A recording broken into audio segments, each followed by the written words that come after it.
Hey guys, waktu saya lagi scroll-scroll YouTube, tiba-tiba saya lihat video ini. Jadi pria ini pernah dipenjara selama 37 tahun. Nah, dia baru banget bebas, terus mulai hidup baru, mulai nyari kerjaan yang benar.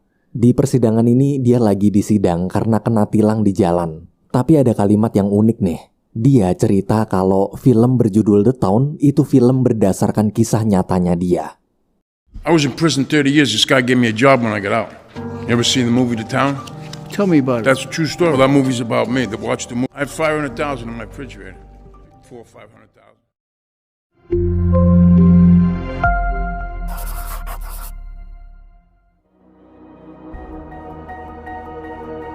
Pagi hari di wilayah Charlestown, Amerika Serikat, dalam suatu mobil terlihat ada komplotan perampok beranggotakan 4 orang, yaitu Doc si pimpinan serta 3 anggota lainnya yang bernama James, Albert, dan Eldon. Mereka berempat sedang menyusun rencana untuk merampok bank. Ketika semua siap, perampokan pun dimulai. Get your fucking ass on the ground!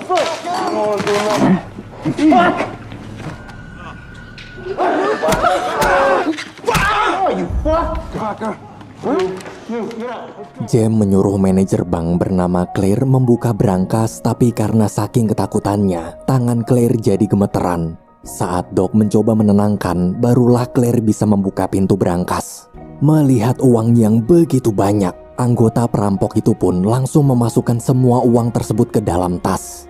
Setelah selesai, mereka tak lupa menyiram pemutih di setiap sudut bank untuk menghilangkan sidik jari serta menghancurkan bukti rekaman CCTV. Karena takut polisi mengikuti, mereka berempat membawa Claire sebagai sandera. Saat situasi dirasa aman, keempat perampok itu lalu melepaskannya di pinggir pantai. Beberapa waktu kemudian, FBI bersama polisi datang ke TKP. Berdasarkan hasil pemeriksaan, pimpinan FBI yang bernama Adam menjelaskan perampokan ini dilakukan oleh orang-orang ahli. Ia kagum melihat kondisi TKP benar-benar bersih, tanpa ada jejak apapun, bahkan tak ada sidik jari yang tertinggal sama sekali. Esok hari ketika sedang berkumpul, Doc diberitahu bahwa SIM milik Claire ketinggalan di dalam mobil. Di SIM itu tertulis kalau Claire tinggal 2 blok dari rumah mereka. James yang takut identitas mereka terbongkar pun berencana membunuh Claire untuk menghilangkan saksi. Namun Doc melarang. Doc berkata dia sendirilah yang nanti akan menangani masalah ini. Di sisi lain, Adam sedang menginterogasi Claire. Di situ Adam memberitahu bahwa menurut penyelidikan, kelompok perampok kemarin adalah orang-orang yang juga berasal dari wilayah kota Charlestown sama seperti Claire. Wilayah Charlestown ini memang terkenal sebagai markas tempat berkumpulnya para kriminal terkejam di Amerika. Bahkan merampok, mengedar narkoba, dan membunuh bayaran sudah menjadi mata pencarian orang-orang di sana. Mendengar itu, Claire berusaha membela diri. Walaupun tinggal di wilayah yang sama, bukan berarti dia bagian dari mereka. Adam lalu meminta Claire bekerja sama demi menangkap komplotan perampok tersebut. Besoknya, Doc mulai memata-matai Claire di tempat laundry. Tapi baru aja duduk, mendadak Claire datang minjem duit koin. Sayangnya Doc juga nggak punya koin. Tiba-tiba tuh bocah nangis terus curhat.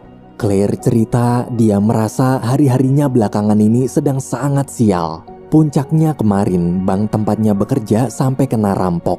Semenjak kejadian kemarin, dia masih trauma sampai sekarang. Doc di situ terus berusaha menenangkan dan menjadi pendengar yang baik. Waktu sudah mulai tenang, mereka berdua pun berkenalan. Doc kemudian mengajak Claire makan malam bila dia masih butuh teman curhat. Karena menganggap Doc orang baik, dengan senang hati Claire menerima ajakan tersebut. Malamnya, Doc dan Claire makan di sebuah restoran. Di sana, Claire cerita selain bekerja sebagai manajer bank, dia juga menjadi relawan untuk anak-anak jalanan di wilayah Charlestown secara sukarela tanpa dibayar. Mendengar cerita Claire, Doc merasa nyaman dan ingin mengenal wanita itu lebih dalam lagi. Esok hari mereka berdua kembali bertemu. Claire cerita waktu kemarin banknya dirampok, dia sempat melihat tato salah satu perampok. Namun karena tak mau dapat masalah, Claire memilih tutup mulut tak memberitahukannya pada FBI. Doc di situ panik, tapi dia berusaha tetap tenang. Claire ini bocahnya senang banget curhat. Bahkan pas pulang pun dia terus ngebacot. Claire cerita akhir-akhir ini dia sering dilempari batu oleh preman gara-gara Claire bukan penduduk asli kota Charlestown. Doc yang kesal lalu bertanya bagaimana ciri-ciri premannya. Setelah mengantarkan Claire pulang, Doc bergegas menemui Jem dan meminta bantuannya buat nyamperin si preman pengganggu Claire.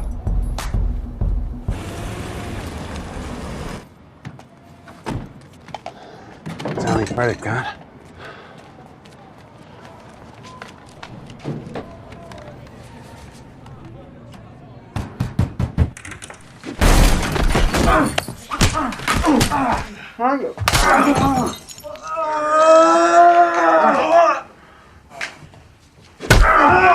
Chill, now chill, you know? Chill. Hey, no? No? I don't know.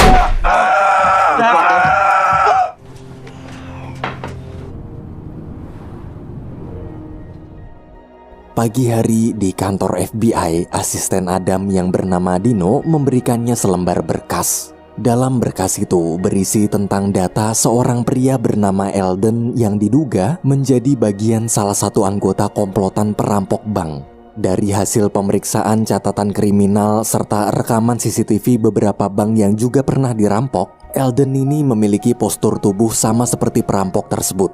Adam lalu menyelidiki siapa aja teman-teman Eldon.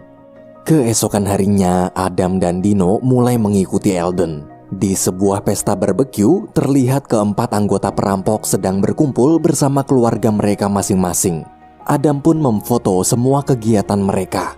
Selesai penyelidikan, Dino dan Adam menjelaskan pada seluruh tim FBI bahwa berdasarkan catatan kriminal serta tingkat kecocokan postur tubuh, dapat dipastikan kalau keempat orang tadi adalah perampok yang selama ini mereka cari. Berhari-hari menjalin hubungan, sekarang Doc dan Claire semakin dekat. Di restoran, waktu Claire sedang ke toilet, tiba-tiba Jem mengagetkan Doc dari belakang. Tak lama kemudian, Claire datang lalu mereka berdua pun berkenalan. Selama Jem mengajak Claire ngobrol, Doc sangat gelisah, dia takut Claire menyadari tato Jem. Saat Jem pamit pergi, Doc berusaha menutupi tato itu agar Claire tak melihatnya. Sorenya Jem memarahi Doc. Dia kesal kenapa Doc cari masalah malah ngajak kencan saksi mata yang harusnya mereka bunuh. Doc mencoba menenangkan dengan bilang kalau semua pasti akan baik-baik aja. Jem hanya perlu fokus pada misi perampokan selanjutnya. Esok hari, Doc dan komplotan perampok lain sedang mempersiapkan senjata. Hari ini mereka berencana merampok mobil van pembawa uang bank. Ketika semua siap, mereka mulai merampok.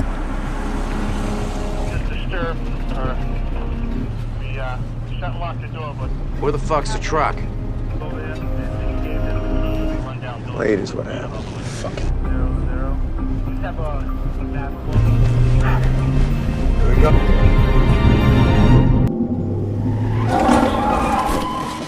Don't move!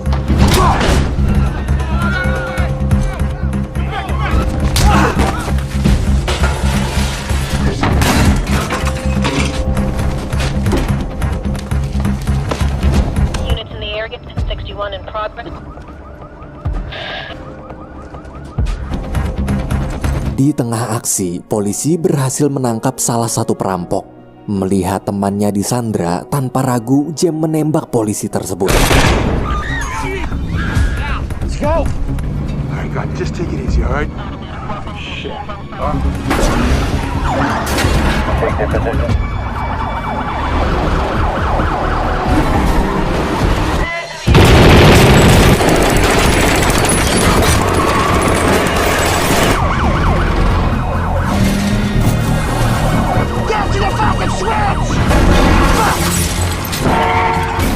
Saat sudah terpojok, salah satu perampok datang menolong. Sebelum pindah, mereka lebih dulu membakar mobilnya untuk menghilangkan jejak. Hari itu mereka semua berhasil lolos. Keesokan harinya, karena kecurigaan semakin besar, pihak FBI pun memanggil dan menginterogasi Doc serta keempat rekannya. Tapi akibat kekurangan bukti, pihak FBI tak bisa berbuat apa-apa. Adam kemudian menemui Doc. Sambil menatap tajam, Adam berkata bahwa dia yakin Doclah dalang dibalik semua perampokan di Charlestown. Adam bersumpah suatu saat nanti dia akan dapat bukti dan menyeret Doc ke penjara dengan kedua tangannya sendiri. Mendengar gertakan barusan, Doc tak takut. Dia justru menantang balik Adam untuk segera membuktikannya. Esok pagi, Doc bertemu Claire. Setelah mengumpulkan keberanian, dia melamar Claire dengan sebuah kalung berlian. Doc juga mengajak Claire hidup bersama pergi sejauh mungkin dari Charlestown. Namun Claire tak bisa langsung setuju, dia minta waktu untuk memikirkannya dulu. Sementara di kantor FBI, Dino melapor kalau Claire adalah pacar Doc. Mengetahui hal itu, Adam pun pergi menemui Claire. Di apartemen, ketika ditunjukkan foto sang kekasih masuk dalam daftar buronan FBI, Claire terdiam syok. Di sisi lain, terlihat Doc sedang menyetorkan uang hasil rampokan kemarin pada bosnya yang bernama Vergie. Doc di situ memberitahu bahwa dia ingin berhenti merampok, namun Vergie marah. Ia bahkan mengancam jika Doc tetap memaksa berhenti, maka dia akan membunuh Claire. Karena khawatir, Doc bergegas pergi ke apartemen Claire. Tapi melihat kedatangan sang kekasih, Claire sangat ketakutan dan bilang kalau dia sudah tahu semuanya. Meski Doc berusaha menjelaskan, Claire tetap tak peduli. Ia mengusir Doc sambil mengancam akan menelpon polisi.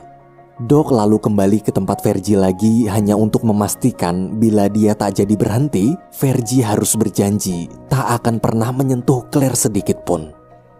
Malamnya di tempat Vergie, semua anggota perampok berkumpul merancang misi selanjutnya. Kali ini mereka berencana merampok stadion baseball terbesar di kota Charlestown. Vergie memberitahu lokasi berangkas, kamera CCTV, sampai orang dalam yang nanti akan membantu mereka. Sementara Adam terlihat sedang berada di bar bersama adik Jem bernama Krista. Adam mengatakan kalau dia sudah tahu Krista ini adalah kurir narkoba. Karena itulah dia ingin membuat kesepakatan. Jika Krista bersedia memberitahu lokasi perampokan Jem berikutnya, maka dia berjanji tak akan menangkap Krista. Mau nggak mau, Krista terpaksa buka mulut. Siangnya, sesuai informasi dari Krista, seluruh anggota FBI langsung menyergap.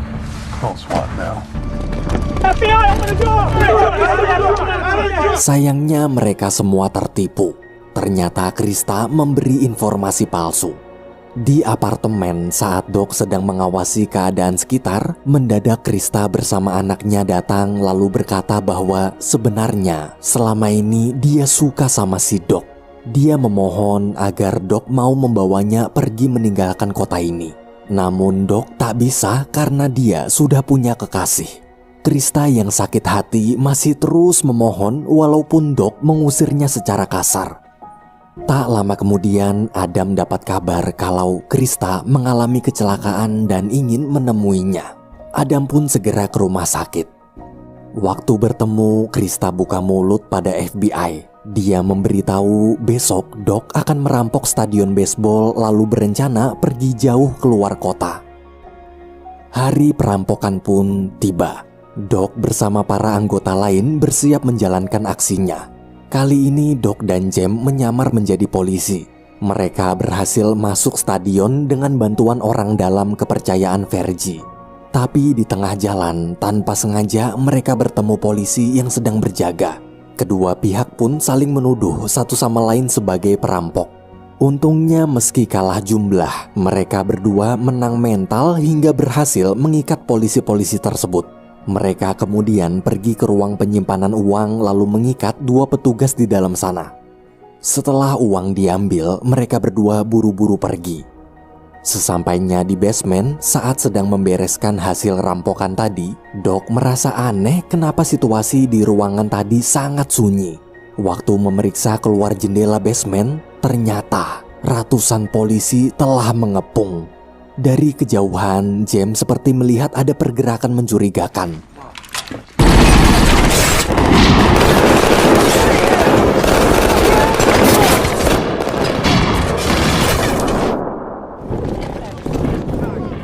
That's us inside. Go! Go!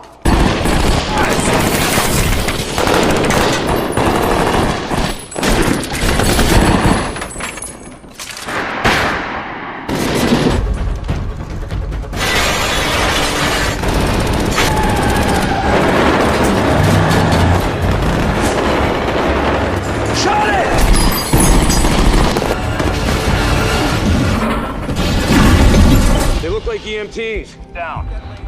Go. I count 4. Maybe one.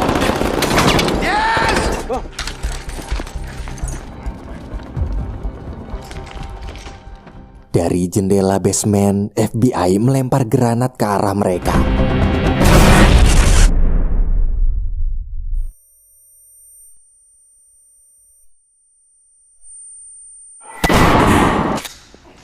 Eldon tewas. Walaupun terpojok, mereka bertiga tetap berusaha melawan. Seketika Albert dapat ide. Albert akan mengorbankan diri untuk mengalihkan perhatian. Sementara Doc dan Jem berpura-pura menjadi polisi lalu keluar sambil membawa uang rampokannya. Karena tak punya pilihan lain, mau nggak mau Doc setuju.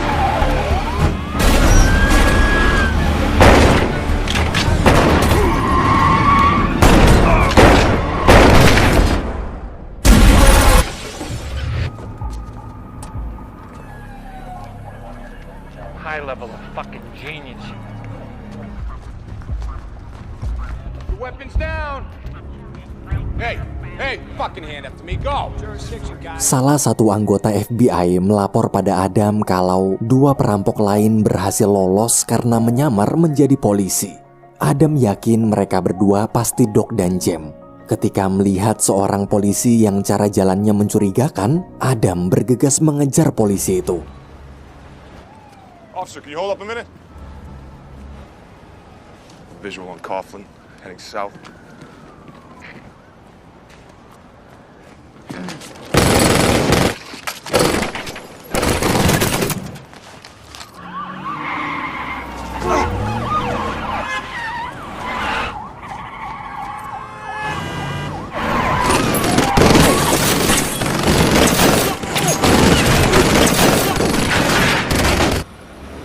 Move!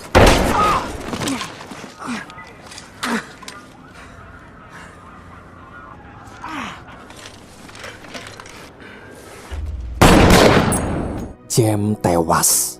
Menyaksikan sang sahabat tewas di depan kedua matanya, Doc terdiam syok. Dia tak sempat mengucapkan salam perpisahan. Meski sedih, Doc tetap harus segera pergi meninggalkan jasad sahabatnya itu. Di markas, karena sudah muak menuruti perintah Vergi, tanpa banyak bicara, Doc langsung membunuhnya. Prick.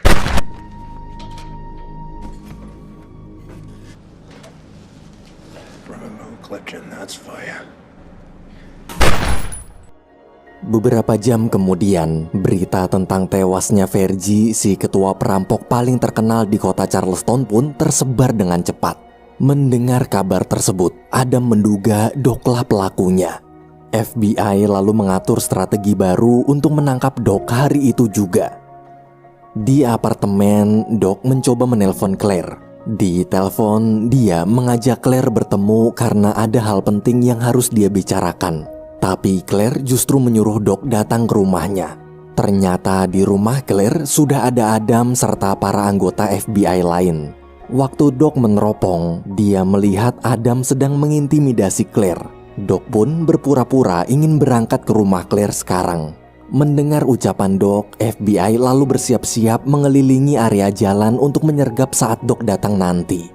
Namun tanpa disadari, sebenarnya Doclah yang menjebak mereka semua.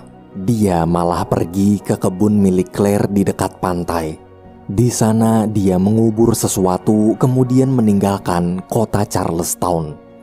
Berjam-jam lamanya menunggu, Adam dan seluruh anggota FBI tak juga melihat kedatangan Doc. Adam akhirnya sadar, penjahat secerdas Doc pasti sudah tahu jebakan FBI. Dengan kecewa, Adam membubarkan anggotanya. Beberapa minggu setelah kepergian Doc, ketika Claire sedang berkebun, dia menemukan tas yang Doc kubur. Dalam tas tersebut berisi tumpukan uang ratusan ribu dolar atau miliaran rupiah, serta sebuah surat. Doc tahu Claire adalah wanita baik. Dia mempercayakan uang sebanyak itu karena Doc yakin uangnya akan Claire gunakan untuk membantu orang-orang yang membutuhkan. Doc berjanji suatu saat nanti dia pasti akan datang menemui Claire lagi. Film berakhir.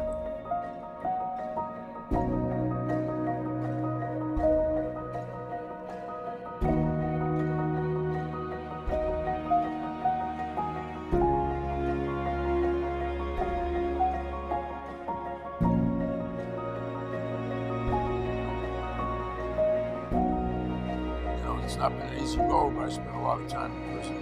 I've probably robbed over 100 banks in my life, more than 100. I was in love with a chick who was a head teller at a bank. Isn't that amazing? The first day I walked out of prison, it's a learning, so you never stop learning. You gotta stay positive, you gotta think positive. You gotta change your ways, you gotta do the right thing.